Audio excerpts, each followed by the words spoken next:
looking back, do you think we should have went to Iraq? No, we should have not gone to Iraq. Iraq was probably the biggest strategic failure so far in the, I think, in the 21st century. Now we're into the third decade of the 21st century. I absolutely think, and I believe strongly, with good evidence, and I can talk to you all day about this, that it was a massive, massive failure in decision making at the highest levels of the U.S. government, and of course that's George Bush, the president at the time, Rumsfeld, the Secretary of Defense, Cheney, and there were others. Huge mistake for us to go into Iraq. We could have easily just sanctioned the crap out of Saddam. Hell, if they wanted to go in there and assassinate him, they could have assassinated him, but it wouldn't have gotten anybody better. But big mistake. We could have contained Saddam, easily contained Saddam. I mean, hell, this audience, so you know, for 8 years we supported Iraq and their war against Iran. Yeah, I mean, it's crazy, the back and forth. So huge failure in decision making at the highest Saddam levels. was an ally at one point, and we don't like to talk about that, but he was. No, we don't. And I think it was just a vendetta on the part, and that's me, and that's what I believe. It was a bit of a vendetta on the part of the Bush administration. Well, I'll tell you what, I take your opinion way more serious than everyone else because you were there on the ground. Yeah, and unlike these other neocons that wrote the policy and all this other shit. Yeah, and they talk about nuclear weapons and all this bullshit. I mean, it's our government constantly lies to us, and so as I got further and further on in my career and more senior, so what your audience is hearing from me and the way I talk right now, this is how I am. So like it or not, I mean, this is kind of how I am. No, they love you. Don't worry. Well, I see in the chat right now. So I'm very blunt. I treat people really well. I mean, I always will treat people really well because I appreciate honesty, and I appreciate, like if you sit around in a big table. I mean, I've had jobs, the director of the Defense Intelligence Agency, I'd have a staff meeting and my staff would be like 25 people, right? All sitting around a big oak table, right? I mean, it's the headquarters in Washington, D.C. And I would cherish those backbenchers when I would say, okay, we're about to make a big decision here. Is this what we want to do to everybody? And of course, you just kind of know who the ass kissers are.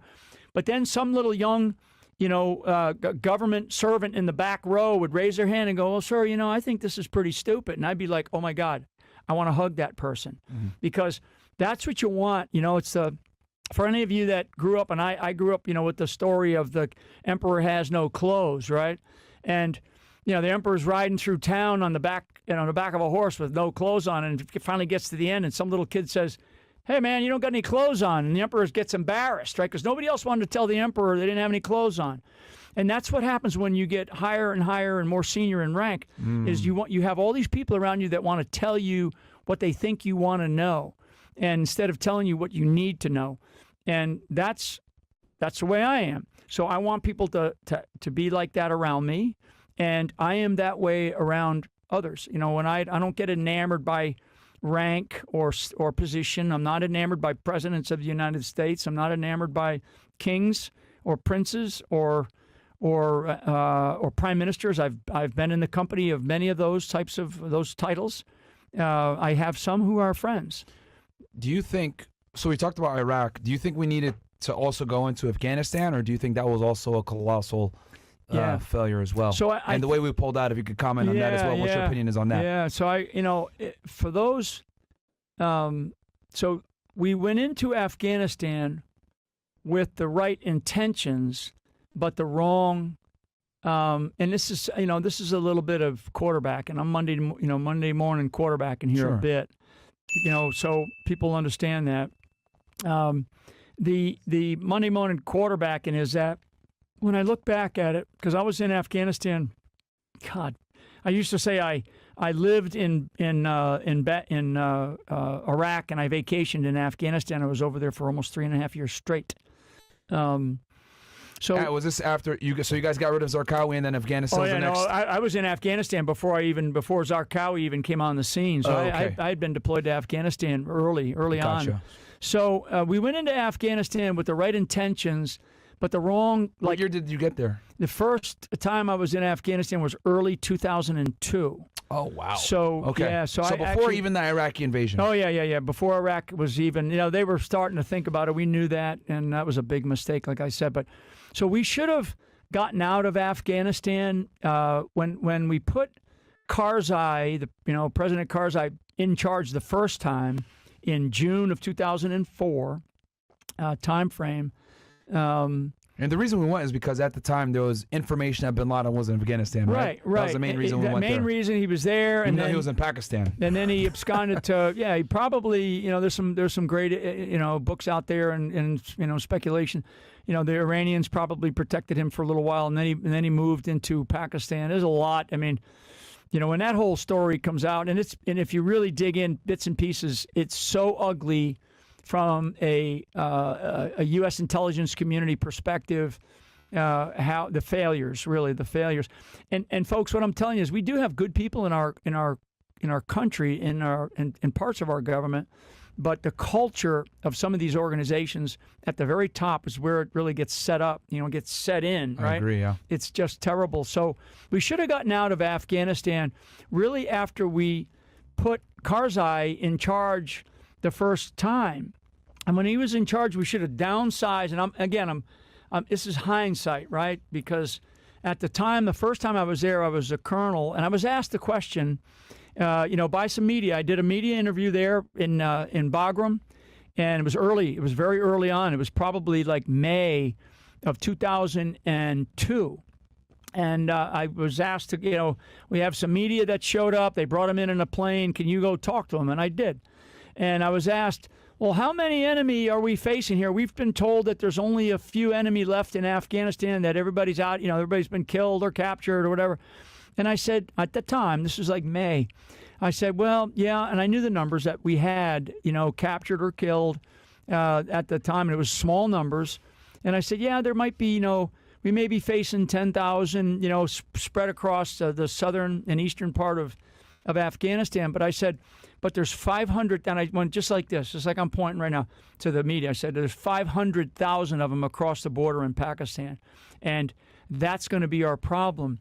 And I remember specifically giving a presentation to some leadership that came out of Washington, D.C., who told us, don't start building things here because we're not going to be here for a long time. And I was like looking at him, and I'm looking at him. This is 2002, early. Yeah. And we were like, are you kidding me? That never happens like that.